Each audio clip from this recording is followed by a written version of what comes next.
SIT ಸರಿಯಿಲ್ಲ ಅಂದವರು ಎನ್ಐಎಗೆ ಕೊಡಿ ಅಂತ ಹೇಳಿದ್ದಾರೆ. ವಿಪಕ್ಷ ನಾಯಕರ ಆಗ್ರಹಕ್ಕೆ ಪರಮೇಶ್ವರ್ ಆಕ್ರೋಶವನ್ನ ವ್ಯಕ್ತಪಡಿಸಿ ಗರಂ ಆಗಿದ್ದಾರೆ. ಎಸ್ಐಟಿ ಸರಿಯಿಲ್ಲ ಅಂದವರು ಎನ್ಐಎ ಕೊಡಿ ಅಂತ ಹೇಳಿದ್ದಾರೆ. ಎಸ್ಐಟಿ ತನಿಖೆ ಮಾಡೋದು ತನಿಖೆಯೇ ಅಲ್ವಾ ಅಂತ ಪ್ರಶ್ನೆ ಮಾಡಿದ್ದಾರೆ. ಇನ್ನು ವಿದೇಶದಿಂದ ಫಂಡ್ ಬಗ್ಗೆ ಕೇಂದ್ರ ಸರ್ಕಾರ ನೋಡಿಕೊಳ್ಳುತ್ತೆ, ಎನ್ಐಎಗೆ ಕೊಡೋದ್ರ ಬಗ್ಗೆ ಆಮೇಲೆ ನೋಡೋಣ.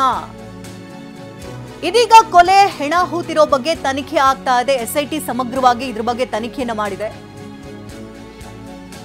ಬೆಂಗಳೂರಿನಲ್ಲಿ ಬಿಜೆಪಿ ವಿರುದ್ಧ ಡಾಕ್ಟರ್ ಪರಮೇಶ್ವರ್ ಕಿಡಿಯನ್ನ ಕಾರಿರುವಂತಹ ಪರಿ ಮನವಿ ಮಾಡಿರ್ಬೋದು. ನಾವು ಈಗ SIT ಮಾಡಿ ತನಿಖೆ, ಈಗ SIT ಮಾಡಿದ್ದೇ ಸರಿ ಇಲ್ಲ ಅಂತ ಚರ್ಚೆ ಮಾಡಿದರು. ತನಿಖೆ ಮಾಡೋದೇ ಸರಿ ಇಲ್ಲ ಅಂತ ಚರ್ಚೆ ಮಾಡ್ತಿದ್ದವರು ಈಗ ಇದ್ದಕ್ಕಿದ್ದಂಗೆ NIA ಕೊಡಿ, NIA ತನಿಖೆ ಮಾಡಿ, ಅದು ತನಿಖೆ ಅಲ್ವಾ? ಅದು ತನಿಖೆ ಅಲ್ವಾ?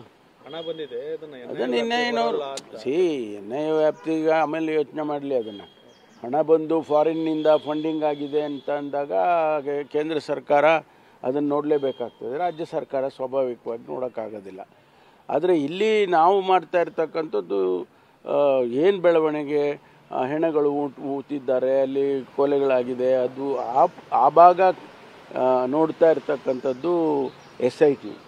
ಅದರಲ್ಲಿ ಏನಾದರೂ ನ್ಯೂನತೆಗಳಿದ್ದರೆ ತಿಳಿಸ್ಬೋದು, ಅದಕ್ಕೇನಿದೆ. ಅವರು ಕೊಡೋದಕ್ಕೆ ಆ ರೀತಿ ಪತ್ರ ಬರೆಯೋದಕ್ಕೆ ಮುಂಚೆ ಜಸ್ಟಿಫಿಕೇಷನ್ ಮಾಡಬೇಕಲ್ಲ, ಅವರೇ ಜಸ್ಟಿಫಿಕೇಷನ್ ಮಾಡಬೇಕಲ್ವ? ಅದು ಮಾಡಿದ್ರೆ ನಾವು ರಾಜ್ಯ ಸರ್ಕಾರಕ್ಕೆ ಆಪ್ಷನ್ಸ್ ಇರೋದಿಲ್ಲ. ಅವ್ರು